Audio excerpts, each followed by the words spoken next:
A Uber, a maior empresa de serviços de compartilhamento de veículos do mundo, estava lutando com sua reputação. A reputação diminuiu quando a discriminação sexual, o assédio sexual e o escândalo sexual do CEO foram revelados. O maior problema é que Uber sofreu déficits desde sua fundação. Uber é uma empresa que não viu um superávit em 8 anos desde que foi fundada em 2009. Em 2016, a empresa registrou uma perda operacional de US$ 2,8 bilhões. Não faz sentido entender em bom senso como uma empresa que não pode fazer um excedente pode durar 8 anos. A resposta reside na aceitação do usuário e na alta participação de mercado. Com base na resposta do usuário, a Uber retirou empresas de táxis desagradáveis e dominou o mercado de transporte público do EUA. Também compete com companhias locais de táxi em vários países, como a Europa e a Ásia. Tem tantos usuários e alta participação de mercado. Os investidores no Vale do Silício,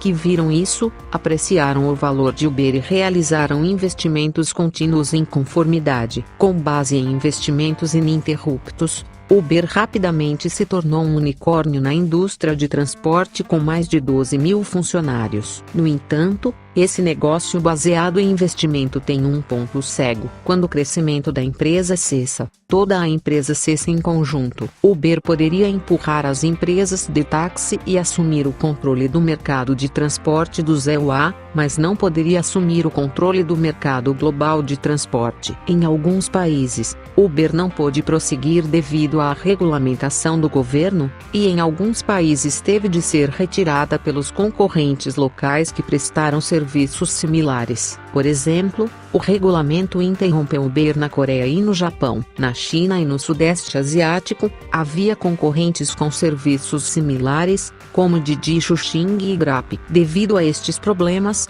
o crescimento de Uber diminuiu bruscamente. Durante o período de crescimento rápido, os investidores que não disseram muito sobre isso aumentaram à medida que a empresa parou de crescer. O que os investidores querem é o IPO da Uber, através da divulgação pública da empresa e sendo apreciados no mercado. Eles queriam recuperar lucros de dezenas ou centenas de vezes o dinheiro que eles investiram. No entanto, era impossível ao IPO às empresas com déficit. Os investidores pediram ao fundador de Uber, Travis Kalanick, que fornecessem uma maneira concreta de lucro, mas Kalanick não respondeu. No final, Kalanick teve que renunciar ao CEO da Uber, já que os investidores exigiam mudança de liderança. Ele foi demitido de sua própria empresa. Para piorar as coisas, Benchmark Capital, o maior investidor com uma participação de 13% na Uber, acusou Kalanick de fraude e violações de contratos. Kalanick possui uma participação de 10% em Uber,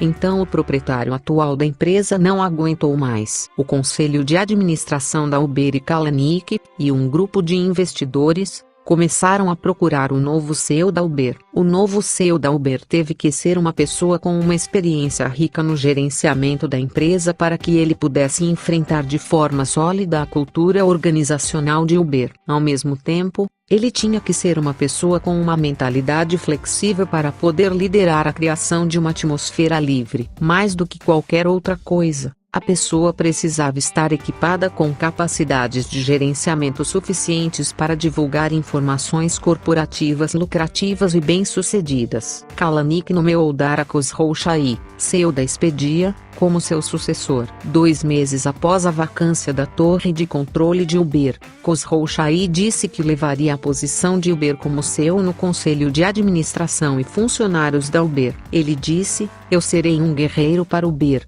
liderarei a mudança de Uber e vou completar todos os preparativos para Uber para a IPO na empresa dentro de 18 a 36 meses. Khosrowshahi cresceu a Expedia, que foi apenas uma pequena página inicial que caiu da Microsoft, uma das maiores empresas de viagens do mundo através de várias M&A durante os 11 anos desde 2005, quando a Khosrowshahi se tornou CEO, a Expedia cresceu tremendamente. A receita, que foi de apenas os $2,1 bilhões em 2002, aumentou mais do que quadruplicou para os $8,7 bilhões em 2016. O total de reservas, que totalizou apenas os $15 bilhões em 2005, aumentou para os $72 bilhões em 2016. A Khosrow-Shahi demonstrou capacidades de gerenciamento excepcionais, não só pelo crescimento dos serviços da Expedia, mas também pela expansão do subserviço da Expedia,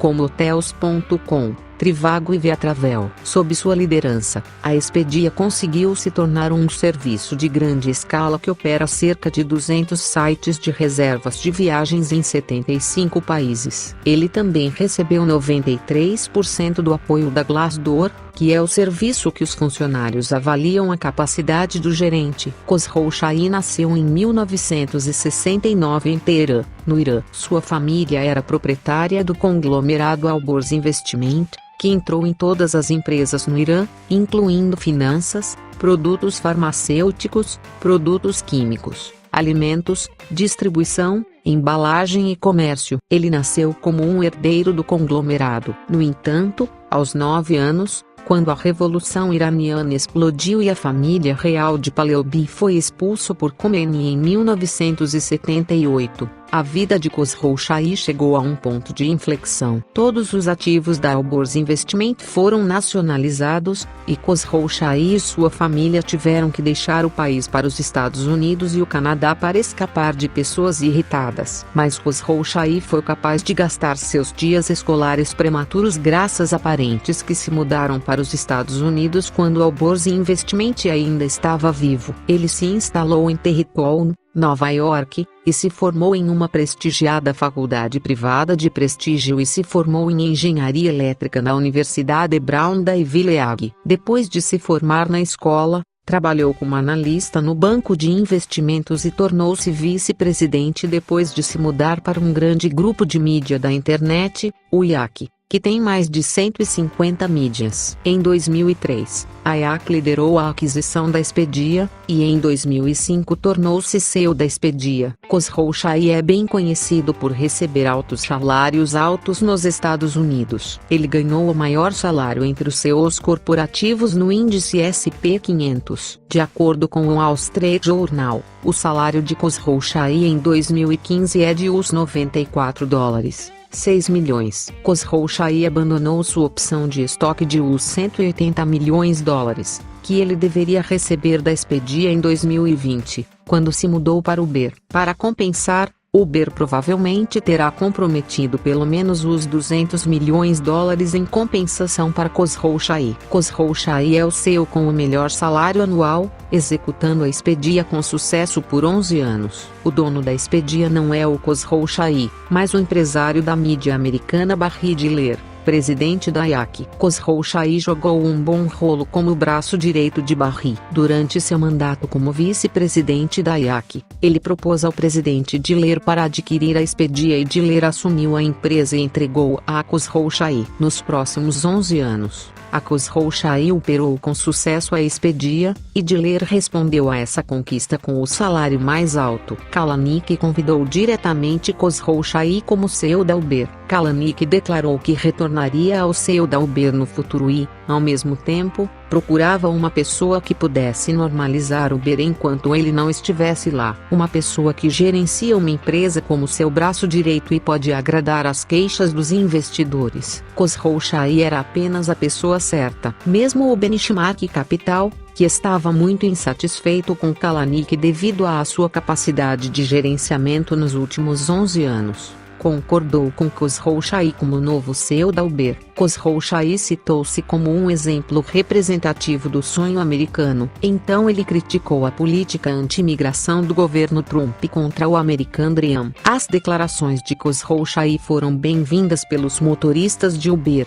muitos dos quais vieram de imigrantes. Foi o suficiente para diluir muito o envolvimento de Kalanick na administração Trump. O curso de Khosrow-Shahi é considerado uma das razões pelas quais ele foi nomeado como CEO da Uber. Khosrow-Shahi não é um proprietário da empresa. mas é um gerente profissional. Os gerentes profissionais devem gerenciar a empresa em nome do proprietário de uma empresa que não possui capacidade gerencial ou não é capaz de chegar à frente. Eles devem maximizar o lucro da empresa de acordo com o gosto dos investidores e, ao mesmo tempo, projetar o futuro da empresa de acordo com a intenção do proprietário. Pelo menos o caminho de Khosrow Shahi até agora não foi falido como gerente profissional. Khosrow Shahi, que foi o líder da Expedia nos últimos 11 anos, agora precisa ser testado e provar sua capacidade novamente em Uber. Ele recebeu uma ótima missão. Apesar de muitos problemas como a luta entre fundadores e investidores, a cultura da empresa e a perda de negócios, é hora de normalizar a empresa e completar a divulgação da empresa dentro de 3 anos. Se ele for bem-sucedido, ele se tornará uma nova lenda no setor de gestão profissional. Se ele falhar, ele será nomeado no livro de texto da Escola de Negócios, como apenas um desses gerentes profissionais.